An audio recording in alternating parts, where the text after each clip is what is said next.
19h45 sur la télévision Labari. Monsieur Dama, bonsoir et bienvenue à cette édition d'information. Début ce matin à l'Académie des arts martiaux de Niamey d'une formation destinée à plus d'un millier de femmes de la capitale dans le cadre de leur autonomisation. Il s'agit d'un projet de contribution à la concrétisation du programme de résilience pour la sauvegarde de la patrie du président de la République par Darul Mara. Le résumé avec Adamou Ousmana et Chebou Guissou. 1125, c'est le nombre de femmes au titre de la région de Niamey à bénéficier par la présente formation d'un renforcement de capacité en vue de leur autonomisation. Une initiative dénommée Le Concret qui se voit ainsi à la troisième vague du projet de contribution à la concrétisation de l'axe 3 du programme de résilience pour la sauvegarde de la patrie du président de la République. Elle se focalise sur 3 filières, notamment l'agroalimentaire, les cosmétiques et le textile. Donc l'idée, c'est de rassembler à travers une plateforme toutes les femmes et les jeunes entrepreneurs qui sont dans ces 3 secteurs pour pouvoir les accompagner à mieux produire et surtout à corriger leur production afin que sur place, ils puissent fournir les marchés locaux. Aujourd'hui, on a commencé avec Niamey pratiquement, c'est notre dernière phase avec Niamey. Nous avons eu à faire 2 autres cohortes. Là, c'est la dernière cohorte. L'idée, c'est qu'à travers cette vision du président de la République, chef de l'État, le général d'armée Abdraman Chani, comment il faut impacter véritablement ce secteur-là pour qu'il y ait un véritable développement économique dans notre pays, parce qu'on parle de la refondation, on parle aussi de la refondation économique et au-delà, on parle de la dignité d'un peuple. Pour leur part, les formatrices nous parlent du bien fondé de ce projet. Ça, là, vraiment, ça peut aider le pays. C'est quelque chose qui peut aider les pays. On souhaite aussi avoir des usines et beaucoup d'entrepreneurs pour pouvoir promouvoir, Inch'Allah. Darul Mara, alhamdulillah, vraiment, c'est une entreprise vraiment. Et puis aussi, je remercie la dame. Vraiment, c'est une femme très, très, très courageuse. Elle nous a aidés vraiment. Elle nous a aidés. Beaucoup ont appris. Ici, par exemple, à Niamey, il y a plus de 1000 femmes. De ce côté, on apprend l'agroalimentaire qui englobe tout ce qui est céréales, ce qui est épices, ce qui est jus. C'est la transformation de nos produits locaux. Et le but de la formation, c'est de former les femmes pour la transformation de nos produits locaux. Et aussi, il y a le textile, il y a le cosmétique, il y a tout ce que les femmes peuvent faire comme transformation. Abondant dans le même sens, l'une des bénéficiaires n'a pas manqué de louer cette initiative. Nous sommes vraiment édifiés parce que moi, franchement, c'est un peu mon domaine parce que je fais des encens et autres. Mais avec la formation, franchement, j'ai eu l'impression de n'avoir pas vraiment maîtrisé le domaine. Parce que là, on vient de nous apprendre un des éléments que je fais. Mais moi, je le fais sans dosage, je le fais sans grand bénéfice. Et maintenant, avec la nouvelle formation, vraiment, je sais comment m'en sortir sur le plan lucratif. Et puis, je saurai dorénavant doser. Et surtout, on nous a appris aussi à un certain stade. Par exemple, si on désire faire une entreprise, on nous a montré les différentes étapes à suivre pour être vraiment, pour ne pas être hors des normes de notre État. À noter qu'après Niamey, toutes les autres régions du pays bénéficieront de cette formation visant à impacter positivement la vie de la femme nigérienne. Pour les reportages dans cette édition, et c'est pour parler d'une spécialité de viande très prisée par nombreux Nigériens. Il s'agit du malkou. Allons donc à la découverte du monde de ceux qui vivent de son commerce avec notre stagiaire Nana Mariama Nouri et Sadoudoumi. À Gamkale, le cœur battant de Niamey, un spectacle singulier attire l'œil. Ici, Hommes, femmes et jeunes s'affairent autour des têtes, peaux et cueils de moutons et des vaches pour leur donner une seconde vie, comme le témoigne le chef du lieu.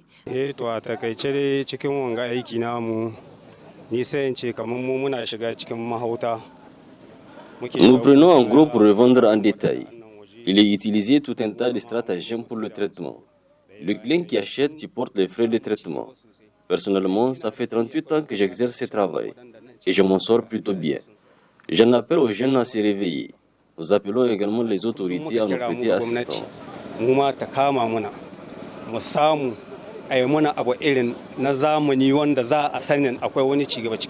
Ces personnes qui sont dans cette activité sont organisées au sein d'un syndicat pour mener à bien leurs activités. Les SG du syndicat nous parlent de l'exportation vers le Nigeria, le Ghana et le Bénin et même le Togo. Étape par étape, le lavage de molkou c'est fait. Après, on cherche l'eau, on met ça dans le tonneau. Après, on achète du jirgi comme ça, on lave ça. La première fois, on va chercher l'eau propre, on met ça après. On fait la deuxième lavage. Moi, je suis venu ici dans les agents de Omolkou en 2018. Parce que ici, le travail que nous ferons, c'est chaque jour, on gagne quelque chose pour couvrir nos besoins. Ici, quand on sèche Molkou là, c'est à l'extérieur du pays. On sait ça. Le séchage là, c'est pour le pays étranger. Il faut que vous voyez, la viande même, si c'est séché, on envoie ça à l'extérieur. Cependant, ils font face à des défis, notamment pendant la saison pluvieuse. Défis qui se résument au manque de matériaux de travaux modernes qui leur faciliteront le séchage. La parole que je vais dire à l'État, ici chez nous là, voilà, il y a difficulté à faire le travail parce que la saison pluvieuse là, et beaucoup de viandes se gâtent. Il faut un moyen de séchage pour que l'endroit soit propre, même si on a séché ça, ça va devenir propre, pas le temps de faire gâter. Que les gens de l'extérieur puissent nous faire confiance de respecter notre travail. Un des travailleurs nous explique aussi avec précision les gestes pour nettoyer chaque peau, chaque tête, mais aussi leur prix. Le travail là, on verra ça, une peau à 500. On va nettoyer ça, on va laver ça, on va couper ça. Tout à 500. Mais je fais 20 ans que j'ai fait le travail là. Ouais, 20 ans. Pour manger la nourriture, pour amener aux enfants. Ouais. On travaille tranquillement. Mais comment on ne veut pas maintenant, il n'y a pas d'argent. Voilà la tête des moutons, il y a pour 3500, il y a pour 4000. La vache là, il y a pour 10 000, au moins 15 000, qui est gros là.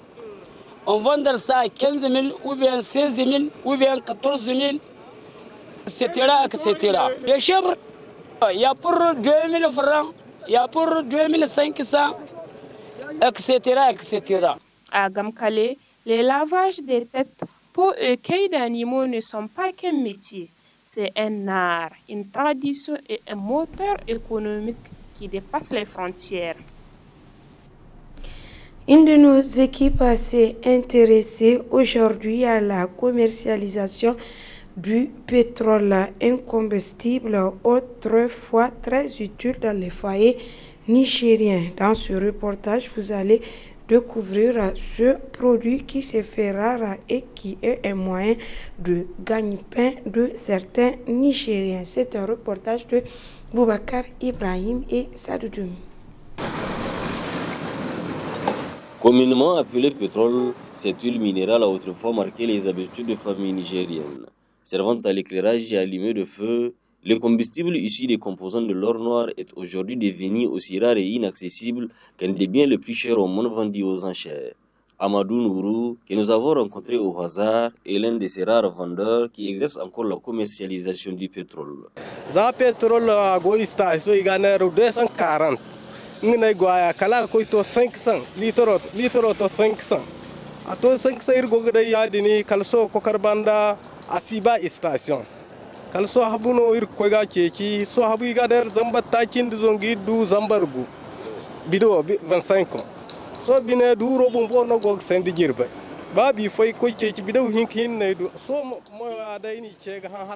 J'exerce cette activité depuis que le litre s'est vendu à 240 à la station.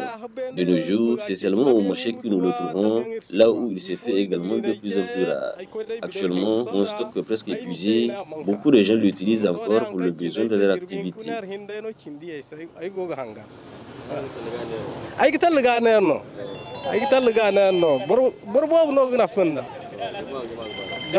Bara gumo pentir koy dini gday denju fusul koy gday bankan guru nyumno bara gday boray kang dan salanga ya mo gday. À travers cette activité, il dit parvenir à joindre les débouts. Allah habo alhamdulillah habo janga dur de gogma murad kula na ay gogate ay koy kay bur kulbu.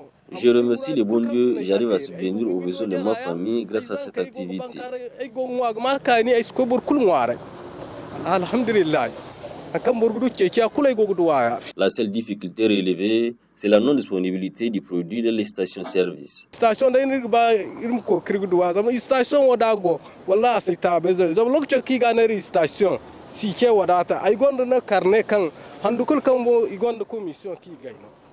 Mon seul souhait est qu'il soit disponible dans les stations-service comme c'était le cas autrefois. C'est plus économique pour moi car ils me garantissent non seulement des commissions mais aussi la disponibilité à plein temps.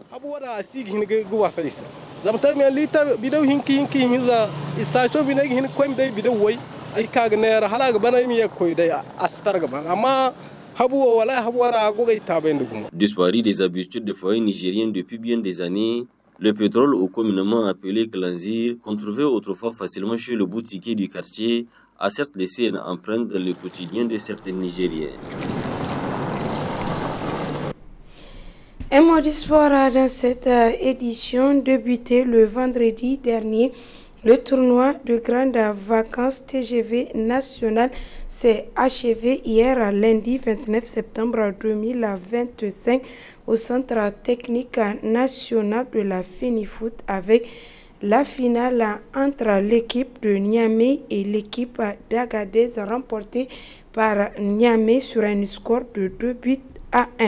C'est le ministre de la Jeunesse et des Sports qui a organisé cette compétition. Ismaël Moumouni Moussa et Sadou Doumi pour le reportage.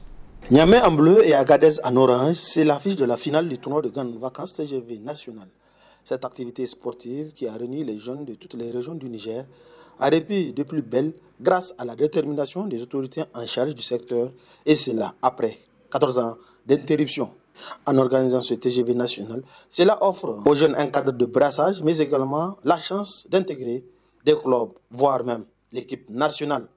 J'ai pu vous assurer de notre engagement à améliorer cette compétition chaque année pour en faire une compétition majeure.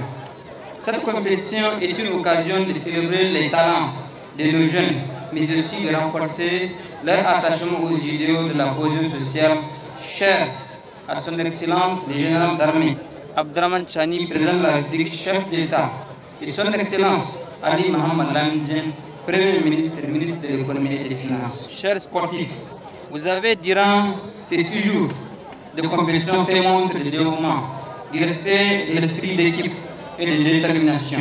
Je suis fier des moments de joie, d'efforts et d'apprentissage que nous avons partagés ici. C'est pourquoi je tiens à féliciter chaleureusement toutes les équipes pour leur participation active et leur détermination. Le public venu nombreux, dont figurent des autorités du Niger et d'autres pays, a eu droit à une finale de bonne facture, remportée par la région de Niamey par un score de 2-1. Après la remise des prix, les deux entraîneurs se sont exprimés en ces termes. Je ressens un jour de satisfaction, mais ça n'a pas été facile. Ça a été très dur, du début jusqu'à la fin. Parce que l'engagement des deux équipes, ça a été énorme, vraiment. C'est une bonne initiative. Et surtout, en tant qu'une équipe jeune, vraiment, on veut que les autorités continuent à organiser ce genre de tournois. Ça va beaucoup aider les jeunes. On vient de partir de la finale de la deuxième édition, ouais, tout à fait normal. On a rencontré avec une très belle équipe de Niamey. Donc nous aussi, on a posé notre jeu. On n'a pas de la chance pour gagner cette fameuse coupe. On n'a pas de la chance, c'est pour cela qu'on a perdu le match. On va travailler encore pour la saison prochaine, Inch'Allah. La deuxième édition du TGV national a répondu aux attentes des autorités, des joueurs, mais également du public qui a assiégé les gradins du Centre technique national de la Fédération nigérienne de football, FENIFOOT. Voilà, point final de cette édition. Merci à vous de l'avoir suivi et restez en compagnie des programmes de la télévision d'Abari.